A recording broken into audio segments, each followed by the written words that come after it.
नमस्कार दोस्तों, आप सभी का हमारे चैनल में स्वागत है। आज की इस वीडियो में हम पर्यावरण अध्ययन के अंतर्गत पारिस्थितिकी टॉपिक के बारे में पढ़ेंगे और साथ ही इससे जुड़े जो भी इम्पोर्टेंट फैक्ट्स हैं उसे भी जानेंगे। तो चलिए वीडियो स्टार्ट करते हैं। अगर वीडियो अच्छी लगती है तो वीडियो को लाइक करें और ऐसे ही वीडियो के लिए चैनल को सब्सक्राइब करें। तो चलिए देखते हैं पारिस्थितिकी क्या होता है। सबसे पहले पारिस्थितिकी अध्ययन के बारे में जानते हैं। तो यह एक प्रकार की जीव विज्ञान की शाखा है जिसके अंतर्गत भौतिक पर्यावरण और विभिन्न जीवों के पारिस्थितिक संबंधों का अध्ययन किया जाता है। पारिस्थितिकी के लिए अंग्रेजी शब्द इकोलॉजी का प्रयोग किया जाता है और इस इकोलॉजी शब्द का सर्वप्रथम प्रयोग रेटर ने किया था। यह दो शब्द ओकियोलॉजी से बना है, जिसमें ओकियो का अर्थ होता है घर और लोकोस का अर्थ होता है अध्ययन। किसी क्षेत्र विशेष में सभी जैविक और अजैविक तत्वों का संपूर्ण निवास क्षेत्र ही पारिस्थितिकी तंत्र कहलाता है। पारिस्थितिकी तंत्र के दो घटक होते हैं, जैविक घटक और अजैविक घटक। जैविक घटक के अंतर्गत सभी जीवित पेड़ पौधे और जीव जंतु आते हैं, जबकि अजैविक घटक के अंतर्गत हवा, पानी, धरती ये सभी चीज़ें आती हैं।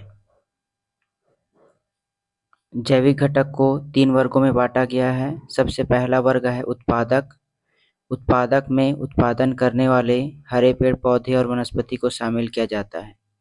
ये सूर्य के प्रकाश का उपयोग करके प्रकाश संश्लेषण की प्रक्रिया से खाना बनाते हैं और यह अपना खाना स्वयं बनाते हैं। इस कारण यह स्वपोषी श्रेणी के अंतर्गत आते हैं और इन्हें प्राथमिक उत्पादक कहा जाता है। इसके बाद दूसरा वर्ग है उपभोक्ता का। उपभोक्ता के अंतर्गत सभी जीव जंतु आते हैं और यह अपने भोजन के लिए पेड़ पौधों वनस्पति पर निर्भर होते हैं।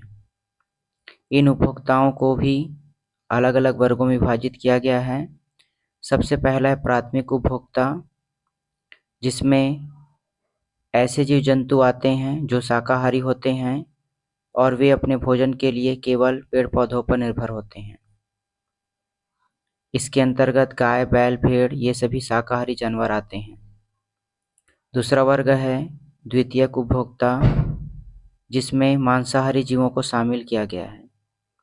ये मांसाहारी जीव प्राथमिक उपभोक्ता शाकाहारी जीवों को भोजन के रूप में ग्रहण करते हैं। इसके अंतर्गत मेंढक, मछली, झींगुर आते हैं।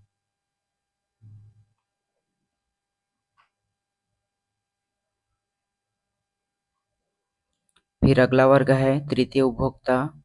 इसके अंतर्गत ऐसे मांसाहारी जीव आते हैं जो अपने भोजन के लिए मांसाहारी प्राणियों पर निर्भर होते हैं, जैसे सांप, बाज, बाघ ये सभी तृतीयक उपभोक्ता की श्रेणी में आते हैं। और अंतिम श्रेणी है उच्च मांसाहारी, जिसमें जो अन्य मांसाहारी जीवों को मारकर खाते हैं और यह इस श्रृंखला के अंतिम उपभोक्ता होते हैं। इसके अंतर्गत शेर, चीता, मगरमच्छ आते हैं।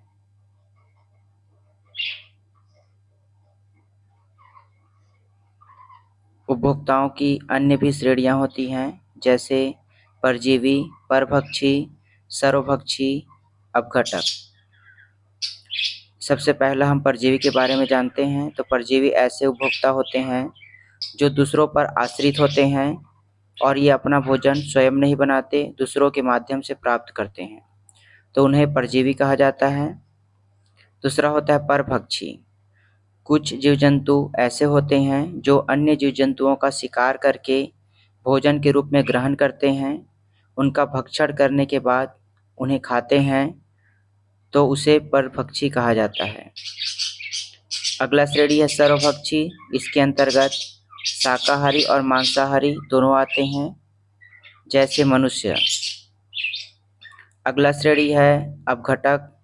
इसके अंतर्गत मृतोपजीवी जीवाणु आते हैं जो पेड़ पौधे, जीव जंतु या मृत कार्बनिक पदार्थों के अपघटन कर उनको भोजन के रूप में ग्रहण करते हैं।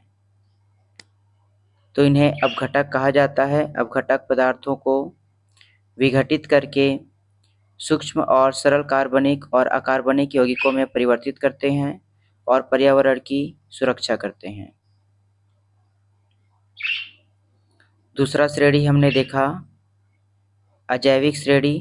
अजैविक श्रेणी को भी वर्गीकृत किया गया है, जिसमें भौतिक और जलवायु घटक में ताप, प्रकाश, वायु, वर्षा और नमी को शामिल किया गया है। यहाँ पर कार्बनिक और अकार्बनिक के उदाहरण दिए गए हैं। अकार्बनिक पदार्थ के अंतर्गत आते हैं पोटेशियम, कैल्शियम, मैग्नीशियम, जबकि गैस के अंतर्गत आती है oxygen, hydrogen, nitrogen, carbon, oxygen.